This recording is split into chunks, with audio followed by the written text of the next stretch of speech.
my radio wasn't working. It's just beeping in my ear. That's fine. So anyway, with Tlalamba, she's up and awake and moving. I'm sure she's going to go up the tree any second now. Just have a little look around, and then she should shoot up. It's quite a tricky tree. There's no real way for me to get a nice view of her going up the first bit, but we'll try and park so that she goes up to where the duiker is. Then we can at least see her nicely. It's going to take a few seconds because they always will look around a little bit before they go up and just make sure there isn't anything to worry about. I wonder if it's not worth trying to go around while she's just standing, because it might be a little bit more open from that back side to see her going up. Let me just roll forward quickly, Impal. No, she's going to go now, so we're not going to have time to go. Let's just stay where we are. And it will be very quick once she does decide to go. Oh, look at you. How smart. A little step ladder going up there. And she'll just jump from there up onto the tree. Quite interested to see how she does this. The tree doesn't look that stable. There we go. Clever girl. Well done, girl.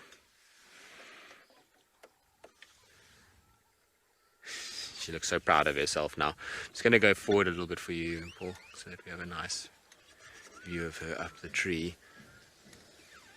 We don't even have to start the car. How's that, buddy? Is that good?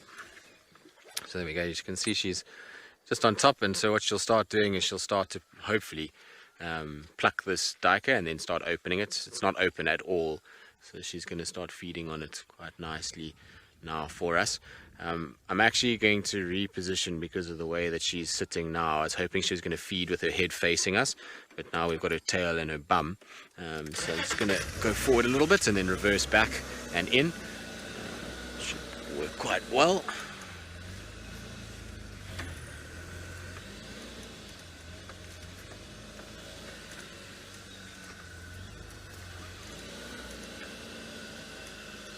We're going to have to go with something along those lines because there's quite a few branches in the way if we go any further back.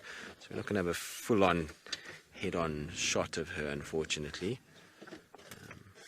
It's going to be just a little bit of a side shot as she plucks in. Remember, with leopards, they have a very specific feeding pattern. So they typically start at the back, eat their way through the rump, and then they'll go forwards towards the shoulders and neck and head.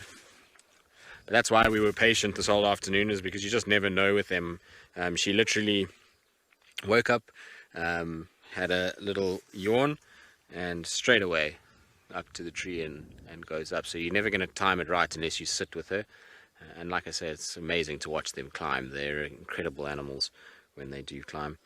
The grace and power that they exhibit when they go up is fascinating to watch.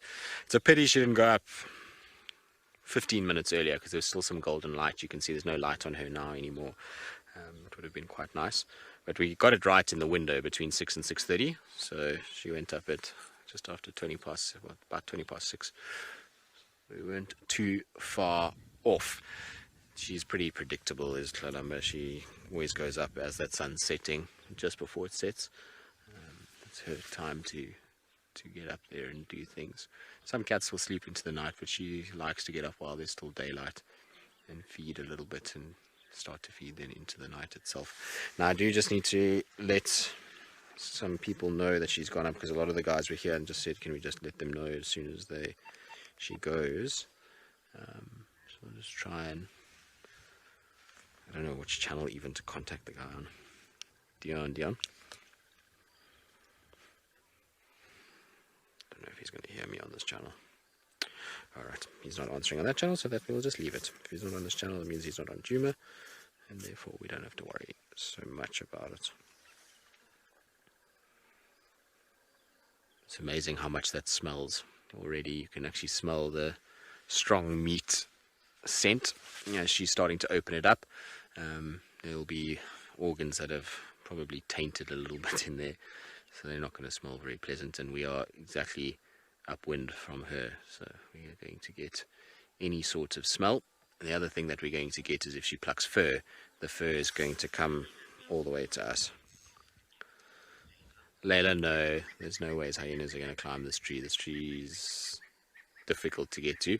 Even if a hyena wanted to come up the way that she did, so up this fallen bush willow and then onto the marula itself, it takes a big jump and then grip to then climb and pull yourself up. And hyenas just don't have the foot structure that is correct for them to hold on when they jump. So they might be able to go up that little bush willow, but they won't get any further than that. They might try and fall, but I don't think they'll get it. And if she sees hyenas coming and trying that, she'll just take this kill further up, and hyenas won't get to it. That's why leopards have that advantage, is being able to take things up into trees and out of the way of hyenas that potentially are going to make them have a tough time. You saw her just look up there for a second. It was a little glossy starling that landed on the tree, and so she was just watching it. When birds land close to leopards, they often just pay attention just to see what bird it is and whether or not they need to worry in their sort of ice line. If it's something like a vulture, obviously then they would chase it away because they don't want anything to bring any sort of attention to the kill itself. So if it's something small like a starling, the starlings are not doing anything to her, and the starlings are probably attracted by the fact that there was a lot of insects on, or flies on this carcass, and now that she's eating off it and disturbing it, a number of those insects maybe were disturbed. So the starlings have kind of come in to see what's going on and what all the commotion's about.